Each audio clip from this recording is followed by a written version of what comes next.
Բարև ձեզ, արգելի հայրենակիցներ, ես Մարտին Թովմասյանն եմ Գեղարքունիք գյուղից։ Աշնանային տաք օրեր դպրոցից տուն եմ գալու։ Հասա այն չայ կրահով գալում եմ, մինչև մեր տան ճամփեն թեքվելով, լսացի խորս ցեննա, բարձր տոնով։ Ինձի մտածում եմ, տենաս ինչ ա ելե, որ տենց վրդոված ա խերես։ Այդ մտածմունքով եթում եմ տուն, դա դռները բաց էր, մտա ներս, տեսա պատս ու մերս անցեն ստուկ են կուշետքի վրեն, խերս էլ իհարկե չայնացած։ Իրանք ձեն չխանեցին, ես էլ ախու պանչասի։ Էլ մյուս օրը մորս հարցրի, ասի ինչ երել է, ասա որ տելևիզորը միացրեցին, մի հատ եկեղեցիական էր խոսում, ասում էր թե եթե մարդ խոսում է հայերեն, գրում է հայերեն, դավանում է հայ առաքելական եկեղեցուն, ուրեմն նա հայ է, իսկ մնացածը հայ չեն։ Ասում խերը ըտու վրեն շատ ջայնացավ։ Մեր կոր առաջ գյուղում ինձի պատմեցին մեր մարզում ապրող մի տղու մասին, ես իհարկե զանգեցի այդ տղուն, խնդրեցի, որ դեմ չլինի, որ ես իրան պատմությունը ձեզի անեմ։ Անունը իհարկե փոխել է։ Բենոն ասա, որ մի 5-6 տարի առաջ որոշեց, որ էլ խոփան չեթա։ Լիզինգով առավ տրակտոր ու իրանց գյուղում, հարևան գյուղերում պատվերներ էր անում։ Բենոյի խոսքով ինքը համարյա նույն խոփանի փողն աշխատում էր, հələ տան կորզնել խետն էր անում։ Բենոն ամուսնացավ այդ ժամանակահատվածում, ունեցավ 2 տղա։ Երբ որ նենց եղանակը թույլ է տալում, այսինքն անպամա ծանրևը մարդիկ այդքան ծանրաբեռնված չեն ելնում աշխատանքով, հավաքում են գյուղամեջում մի քանի տեղերում ու տարբեր թեմաներով սկսում են խոսալ։ Դա գյուղական կյանքն է այդպես։ Դրանցից մեկի ժամանակ Բենոյի ասելով խոսք գնաց հարսանիքների մասին։ Բենոն որոշեց իրան խոսքով, որ ինքն էլ պետք է իրան գործիքը ասա։ Բենոն ասում է, որ այնպես տպավորություն է ստեղծում, որ մարդիկ իրիկուն սերիալ նայում են, որոշում են, թե ինչ ձև պետք է հարսանիքը անեն։ Ու մրցակցության մեջ են իրար հետ, թե ով ավելի նման կանա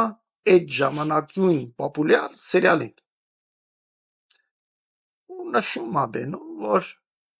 մենք մեր կուլտուրայից շատ ենք հեռանում։ Բենոն ասավ, որ այդ խոսքերից հետո իհարկե շատերի դուրի չեկա, բայց ոչ մեկ ձեն չանեց։ Այդ ձև էլ համարյա արդեն մոռացել է այդ խոսակցության մասին։ Նես տարի ձմեռը, երբ որ ամեն մի քար խոսում էր եկեղեցու մասին, Բենոյից գեղն էլ հետ չէր մնում։ Եվ այդ օրերից մեկում էլի եկեղեցու թեմանին արծարծում։ Բենոն էս անգամ էլ է որոշում իրան կարծիքը հայտնել։ Ասում է, որ մենք հայ առաքելական եկեղեցուն չենք վստահում։ Եթե վստահենք, երբ որ մեր գյուղում մարդ է մեռնում, մենք եկեղեցիական էլ դերդերել չենք կանչում վրեն։ Հայ առաքելական եկեղեցին ինքն է մեղավոր, որ ինքը իրան հեղինակազրկել է։ Եվ Բենոն նշում է, որ եթե մենք գյուղացիներս հլնեին քրիստոնեական կանոնների տոնողը, հնարավոր է, որ եկեղեցիականներն էլ ուրիշ լինին։ Իհարկե, այս խոսքերից հետո Բենոյի նկարագրելով ժողովուրդը թե մոտիկները, թե բարեկամները ամենքը մեծ ձևով արտահայտվեց, ասում իմ նկատմամբ, մեկը խոլոր զանեց թողեց գնաց, այն մեկն ասավ տրակտորից տես գնա քո տրակտորը քշա, մի քիչ մեծերն ասին դու թուրք ես, այն մնացածն էլ կար մարդիկ, որ քթի տակ մրթմրթացին, ասին քո խորխերն էլ զաթի այդենց։ Այդ դրանից հետո Բենոն ասում, որ ես իմալ էթամ այն մարդի հարդը քաղեմ, որ ընձի անպատվում էր, ասում էր դու թուրք ես։ Ես իմալ էթամ այն մարդու կորտուլը բոստանից բերեմ, որ անպատվում էր իմ խորը։ Բենոն որոշում, որ կնիկ ճիժն ավկա, էթ արդ երկիր ապրելու։ Ժողովուրդ ջան, իմ խերը ուներ 7 ամյա կրթություն։ Բայց որ երգինքը ճեղքվեր, Հիսուս Քրիստոսը կեր, ասեր քո հորքուրի հետնորդները, որ ապրում էին արևմտյան Հայաստանում, հիմա մեծ հավանականությամբ ընդունել են իսլամը, հայ չեն, իմ հերը կառարկեր Հիսուս Քրիստոսին։ Ես ցավով կարամ ասեմ, որ այսօր շատ գրագետ խելոք մարդիկ ունենալով պրեստիժնի համալսարանների դիպլոմներ, բարձրացնում են այն թեման արցախցի հայ, հայաստանցի հայ, ռուսաստանցի հայ, եվրոպացի իրանահայ։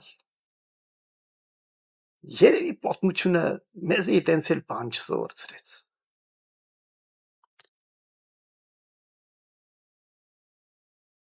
Երբ որ ընտանիքում չի կարա լինի հարդ,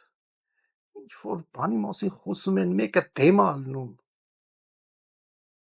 էդի նշանակում է դա նույնմա երևույթ է։ Մենք պդի մեր մեջը թույլ տանք, որ ուրիշ կարծիքը հարգենք։ Քանի մենք չենք հարգել ուրիշի կարծիքը, վատնել ենք մեզնից,